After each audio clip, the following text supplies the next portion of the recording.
Hey everybody, welcome back to our channel. So today I'm coming in with a video, excuse me, just doing a little chit chat about advocating for your children. And this could be in any situation. You know, our children depend on us to be their advocates. They depend on us to protect them. And sometimes there be situations that come up where you don't really know what to do, but hopefully I can give you some tips just based off of my own experiences with my children that can be helpful for somebody, you know. So first I'm going to talk about just educational. I remember my oldest daughter was in probably like first or second grade. They were basically telling me, oh, she's not learning at the pace the other kids are. She's this. What happened was, you know, they were telling me she can't read. And I knew my child could read because I had her read every day. So the thing was my daughter was really quiet. And to this day, she's very quiet. She'll be 23 in September. And she is extremely quiet. She's a very laid-back person. There were many days when we had to go look for her to be like, dang, is she here?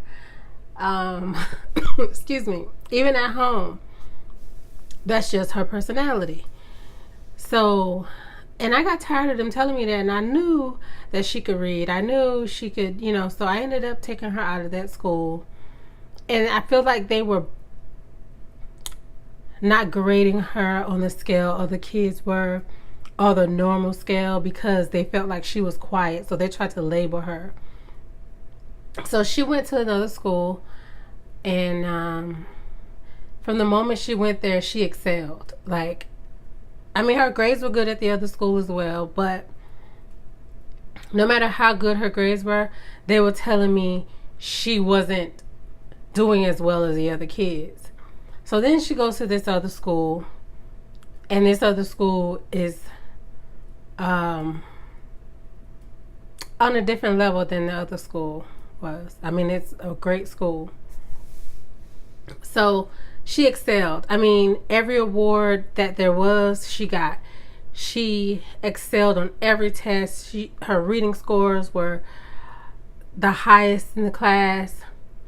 And I just thought to myself, you know, if I had listened to these people, you have to know your child. You have to know your child's strengths and weaknesses. Now, if your child is struggling, there's no shame in that. But don't just take what these people are saying to you as if it's the Bible and let them label your child if your child doesn't need that extra help. I mean, there's nothing wrong with getting help. But my daughter was helping all the other kids in class, so I don't understand where the idea that it was just ridiculous. So my thing to you, for those of you whose children struggle, be there to be the advocate. I know a lot of kids who are autistic, they suffer a lot because it's hard to get some of these schools to cooperate. What I would say to you is know the laws in your state regarding autism. Know the standards. Know everything about it. Find out. Call your representative. And if there aren't any, create some. Start a law. Start a bill. Do what you got to do, because if you don't advocate for your children, nobody else is going to. And the one thing I always give Evelyn credit for, Evelyn advocates for Aiden like there's no tomorrow. And she'll always get my utmost respect for that, because she has this drive in her that she's going to protect her son, because she knows it is easy for him to fall through the cracks if she does not. So Evelyn I'm talking about is the Mommy Wolf Pack. I've shouted her out before, but I just love her. I love her tenacity for her son and to make sure that he gets the same level of education that every other child gets. And I hate the term normal child, but I mean, what's normal? because Aiden is autistic, he's not normal. He's autistic. That's it. He learns differently. To me, that's not necessarily abnormal to me. Like, I don't know. But anyway, another thing I'm going to talk about is when it comes to boys and girls. Say for instance, in my situation with my 13-year-old son, this girl has been after my son all year. She was in 6th grade. He's in 7th. I'm talking about she's obsessed with my son pretty much. He doesn't like her. I mean, they're 13 and 12. Like, really, they shouldn't even be worrying about this. But he's clearly told her he doesn't like her like that. But she gets more and more aggressive. And the more I talked to the school, they weren't really taking it seriously until recently. And the way I handle it, no matter what the situation is, sorry about that. I got a call. And both of my batteries for my camera are dead. Anyway, so what I was saying was I handle everything through email because I like a paper trail. I always want to have a paper trail because I like to be able to see what these people have said. I know a lot of people think you have so much power in going out to the school. Going out to school is cool, but when you have a paper trail, when you have with their words, you can see their words and you can print it out and say, no, you said this on this day. That is so much more powerful because you can go to that school and then people can act like they've never seen you before in their lives. You'd be like, oh, I went out there and they'd be like, and you can record it and all you want. But I'm telling you, have a paper trail. Do your work, do your due diligence and have a paper trail because I'm telling you, these people, a lot of times they will not do what they're supposed to do just from phone calls. They can say whatever they want to say on the phone to get you off the phone. But when they know you got a paper trail on them, they're going to do what they got to do. So basically, they're going to separate my son and this girl. She has gotten so many Google numbers to call his phone. She has called from her friends' numbers. She's telling people they've had sex, that she's pregnant from my son.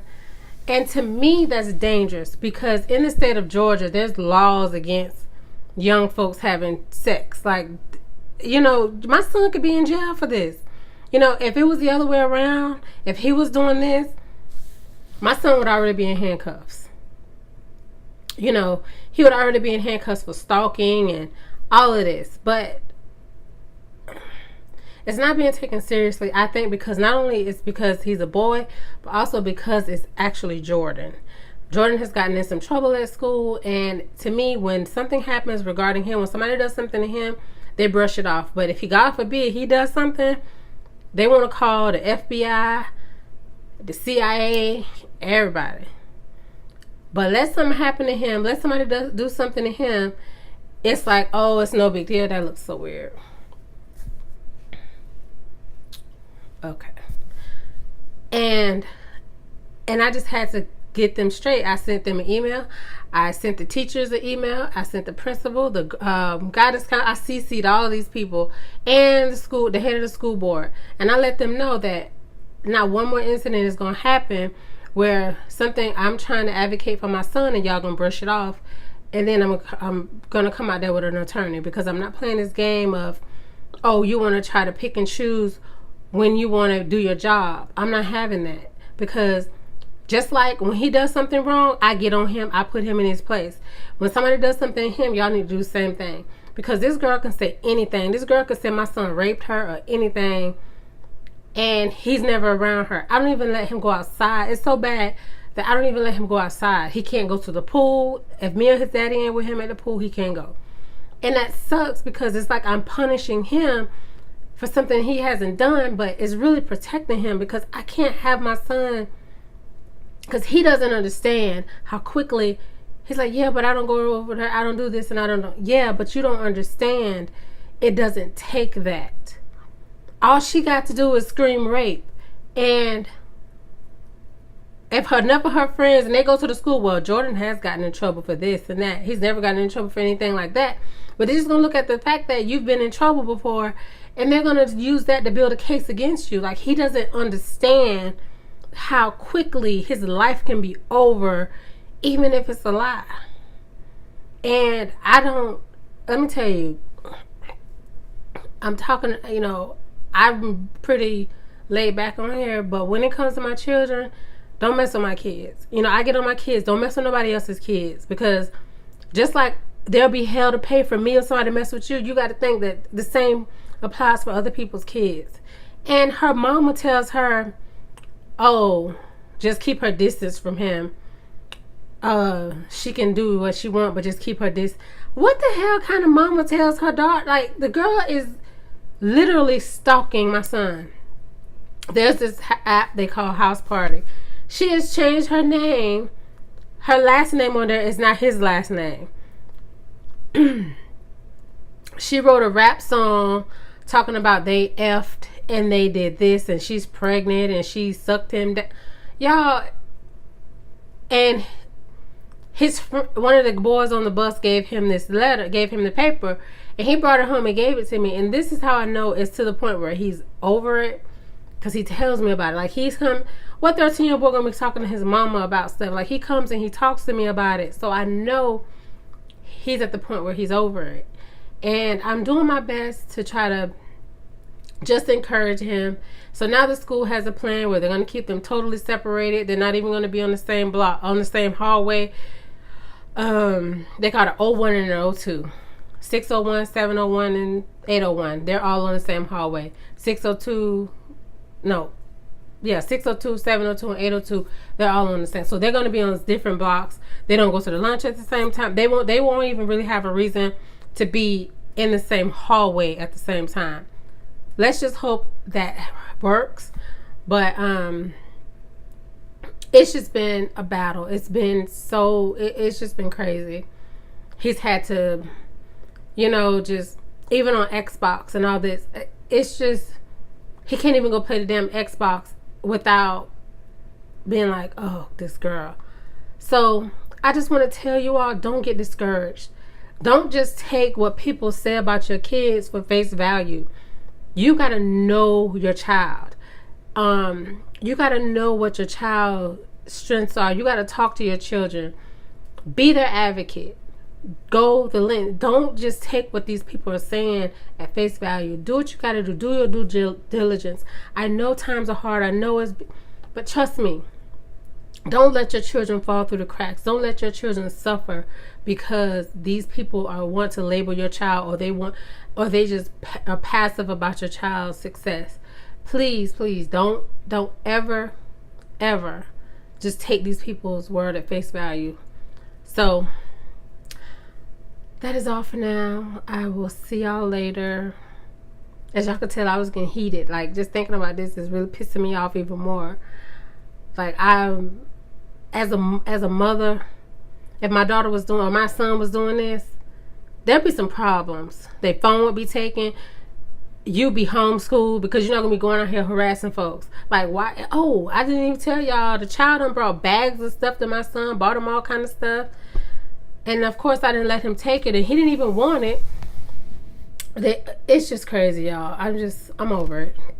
And as y'all can tell, I'm getting, like, heated just thinking about it. So I'm going to go. If I say something I got no business saying. So, I will see y'all next time. Thank y'all so much for watching. I love y'all. Bye.